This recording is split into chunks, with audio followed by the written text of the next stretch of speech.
Welcome to the newest episode of Beyond the Fame with Jason Fraley. I'm your host, Jason Fraley, picking the brains of the top filmmakers, musicians, and artists of our time. Tedeschi Trucks performs 3 nights this week at the Frederick Fairgrounds in Frederick, Maryland. I spoke with guitar master Derek Trucks about his rise from a child prodigy of Allman Brothers descent to forming a Grammy-winning blues rock band with his wife, Susan Tedeschi. Yeah, it's good to be here.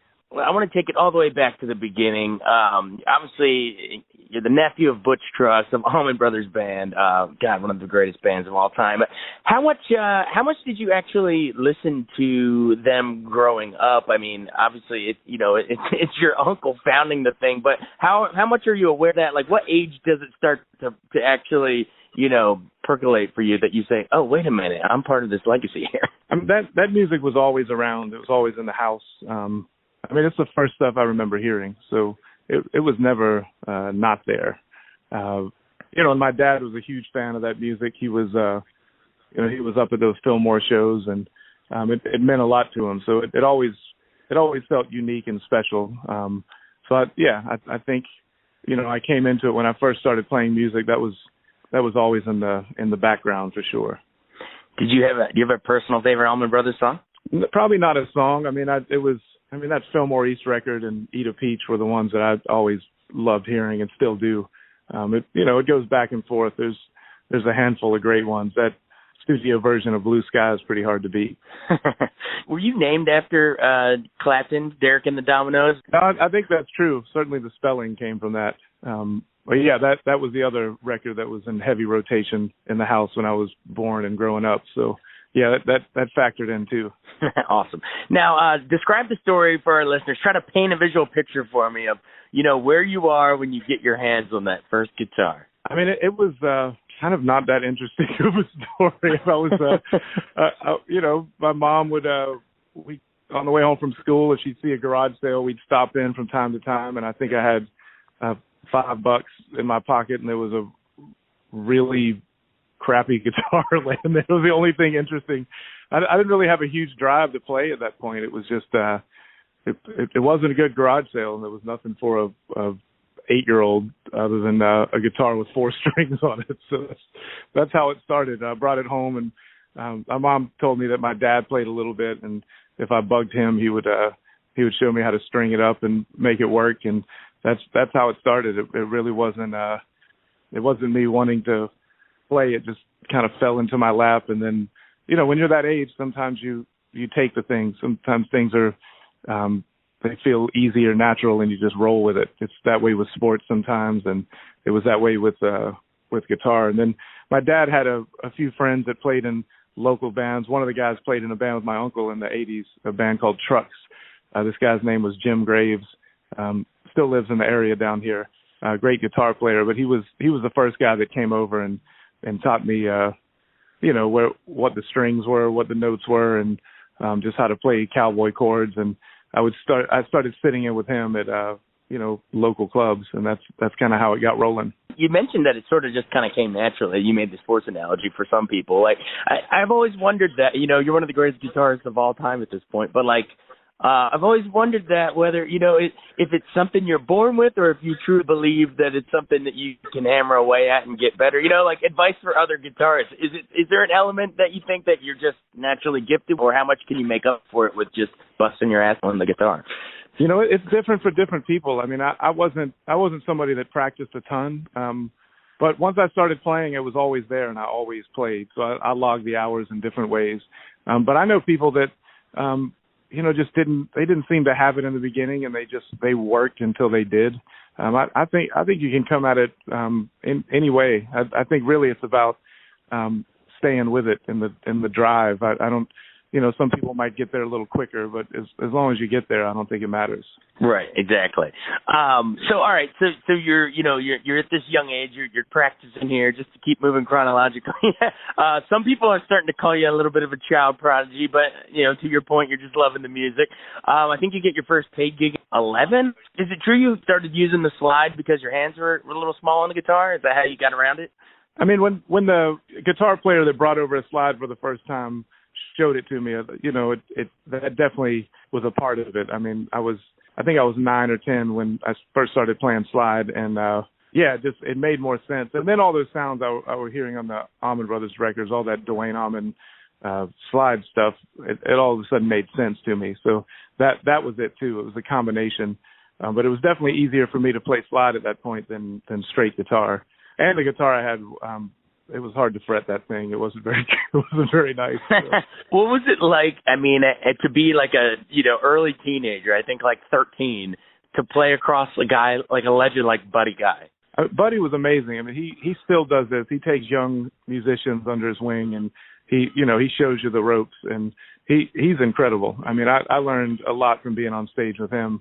He would bring a band down to a whisper, and the way he would deal with the dynamics of the music was incredible. And and he taught you the history of it while you were doing it, while you were playing with him. So those are lessons that you're really fortunate to get, and there's really no other way to get it other than being on stage with people that have been there. Yeah, and then the lessons continue because in your early 20s, you'd already played with like Bob Dylan or Joe Walsh. I mean, you're playing with the greatest musicians of all time in your sort of your early, adolescent formative years. But memories or anything you picked up from touring with those guys? Yeah, I mean, anytime you're on stage with somebody like that, I mean, a lot of these people, they wrote the book in, different styles. BB was that way, certainly getting on stage with the Allman Brothers and Dylan, all of them. I mean, those are moments while they're happening, you're fully soaking it in, and you realize that you better pay attention. There's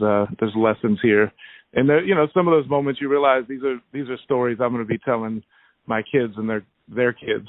So when you're on stage with BB, you realize that, wow, this is a thing that's happening. You better remember this. So. I mean, you feel really fortunate when that stuff is going on, and there's certainly a lot to learn. You learn more in those moments than you do talking to people about it. That's for sure. I mean, people often ask, anybody ever give you advice? And I mean, there's definitely I've gotten some good advice along the way, but it's that real time on stage. It's something your senses are wide open when you're in those positions, and that's when you learn the stuff. When people tell you not to mess around with heroin and other things, and they show you their track marks, that's a pretty good lesson too. But the musical ones are the ones that stick. Well, I guess that one stuck too. Yeah, on stage and off stage lessons. Equally important, my friend. That's right. Pay attention. Right. Yeah, exactly. All right. And then, those final few years, we're talking like right before, you meet Susan Tedeschi, but, you're doing the Derek Trucks Band thing, I think in the early 90s, you formed them. But then also you're still touring with Allman Brothers, officially joined them, I think, 99-ish. How cool was it for you to have your own band going on with the Trucks, but at the same time you're honoring the family legacy with Allman Brothers, and, how cool to join them? You grew up listening to them, so you're finally playing with them, but how important was it to have your own project going alongside with that? Well, I mean, when I got the call to join the Allman Brothers, it was something I never thought would happen, and I was deep into the music with Jan Rico and Todd and Kofi and Mike, and it wasn't even an option to not continue it. I don't know if Mike was in the band at that point. I think it was pre, but it was just that's what we were doing, and I had to find a way to do both. And yeah, I mean, it was incredible to go back and forth and playing small clubs with our guys and just feeling like you had to make the show work so you could get gas money to get to the next gig, and then hop on tour with the Allman Brothers, which was just a different level of traveling. But the music felt similar. I mean, a good night's a good night, a bad night's a bad night. It doesn't matter how you're getting there and what you're traveling in. The feeling is pretty similar. So that was a good lesson. But yeah, I mean, it was never in my mind that I could stop doing what we were doing with our group. I felt like that was vitally important, and that was going to be my future and our future. And that the Allman Brothers, it was great to be able to be a part of it and honor their legacy, but that was always their baby and not mine.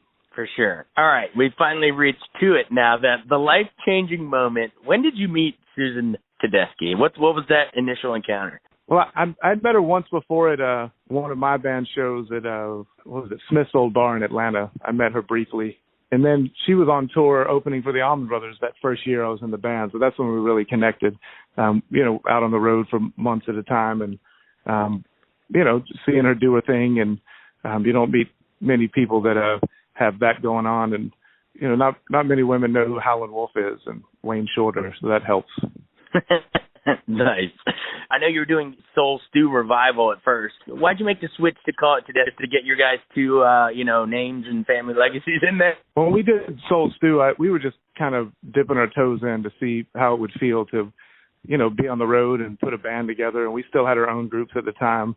And when we decided to really do it, I didn't want to keep both of our solo bands going as a backup plan. I knew it had to be all or nothing. So, we decided once we did it had to be a new thing, and we had to start from scratch. And, we didn't, in those early years, we didn't really carry over a lot of the music we did with Soul Stew into this band. We tried to start it fresh. So it was really more about just making a clean break and starting something without a safety net, really. Well, you hit the friggin' ground running, man. I think your first album together, Revelator, won the Grammy for Best Blues Album. Were you surprised at all that, you got that much acclaim right away with that first album, or did it feel that good as you were putting it together? I think we felt pretty good about it. You never expect those things, but I felt like we were hitting it, and I felt like the band was it was the right thing, and everybody's head was fully in it, and it was a special time. We were just getting our studio together. We were just working with Jim Scott for the first time. We were all learning and growing quite a bit, and the band was fully focused on the task, and there were great songs on that record. And a lot of those tunes we play almost every night still. So it's music that lasts. And sometimes when you're recording a track, you have that feeling that this one's going to be around a minute, and there was a lot of that on that record. Awesome. Well, so I know that one will probably always hold a special place in your heart, since it's your first one that Tedeschi Trucks released. But how do you think you evolved over the next three more albums? How would you even describe your own sort of, evolution over those albums? The band has gotten better every year somehow. There's been an ebb and flow, and there's some tours that are better than others, and there's definitely been times where I felt like we had to search for it again. But somehow it just keeps rolling. I just think the musicians in this band, you're just always trying to find the thing and trying to make it better. And there's been a lot of life has happened to us between then and now, and that stuff makes you play different and play better, as long as your head's in it.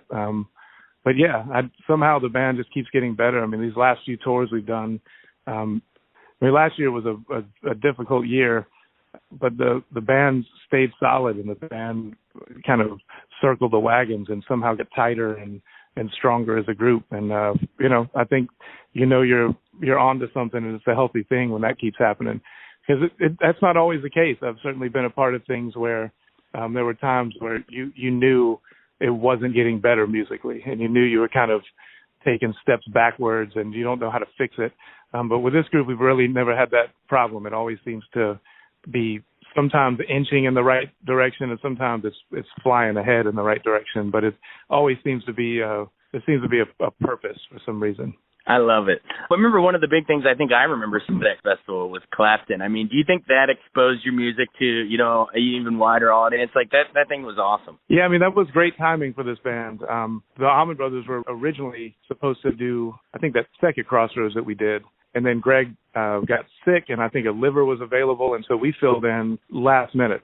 Maybe 12 hours before we were flying up. We were trying to find the band, and not all the musicians were available. JJ was off on tour in Canada somewhere and had a gig that night, so we ended up having some guys filling in for that one show. It was really thrown together early on in the band's life, and but it happened, and it came together, and the few songs we played were great, and it really did propel this thing forward. So, sometimes you just got to be ready when the balls hit to you.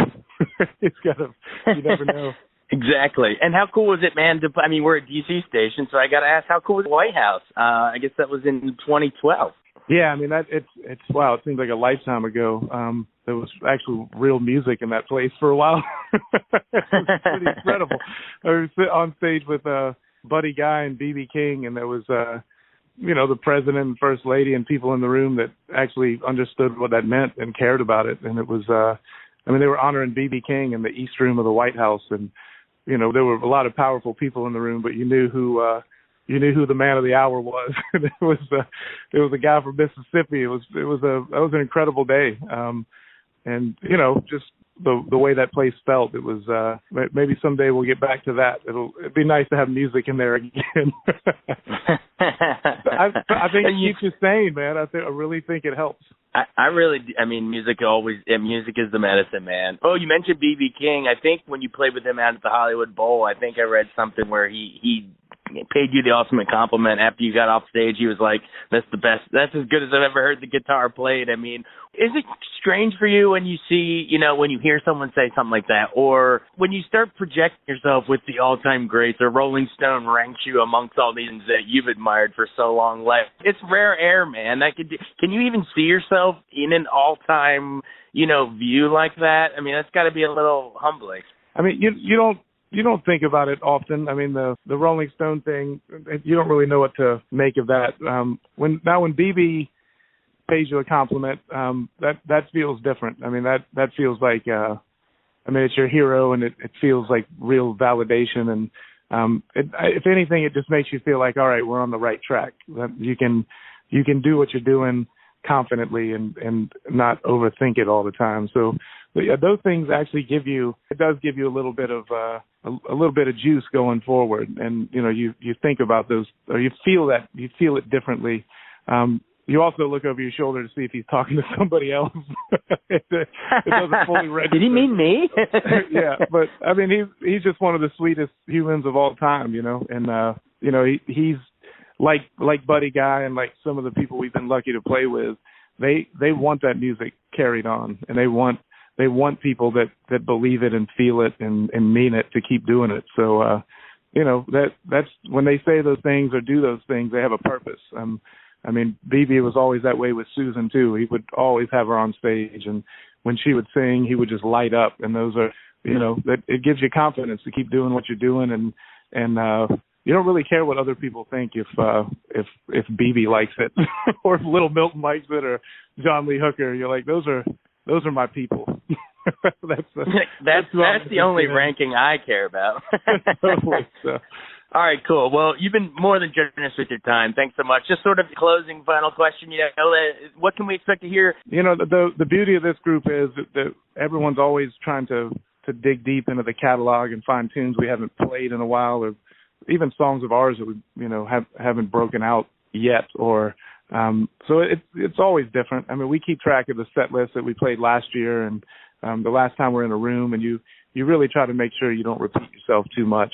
You never want to sacrifice the show getting there, so you don't just go obscure just to do it. But there's enough good music in everyone's catalogs at this point where we can dig pretty deep and change it up, and it keeps it fresh for everybody on stage. It keeps us on our toes, and we've been breaking out a little acoustic set of every once in a while, every few nights, especially when we're in a venue for more than one night. That's been a lot of fun.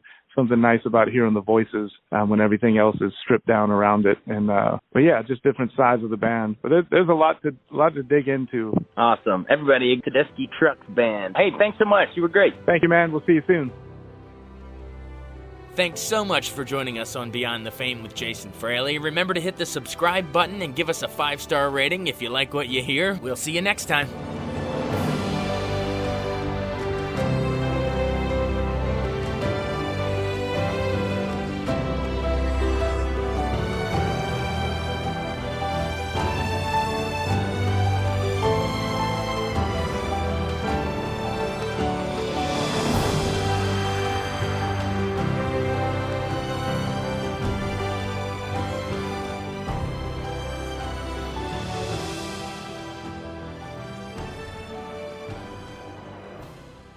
I wanted to take a second to tell you about an app I really enjoy. Living in the DC area is great, and Podcast DC gathers all of the local shows that I like all in one local app. Health, sports, local news, politics, and so much more. Podcast DC is the new local app with hundreds of DC area podcasts to choose from. I can earn exciting rewards just for listening and share the podcasts I love instantly. Available in the App Store or in Google Play, listen local with Podcast DC.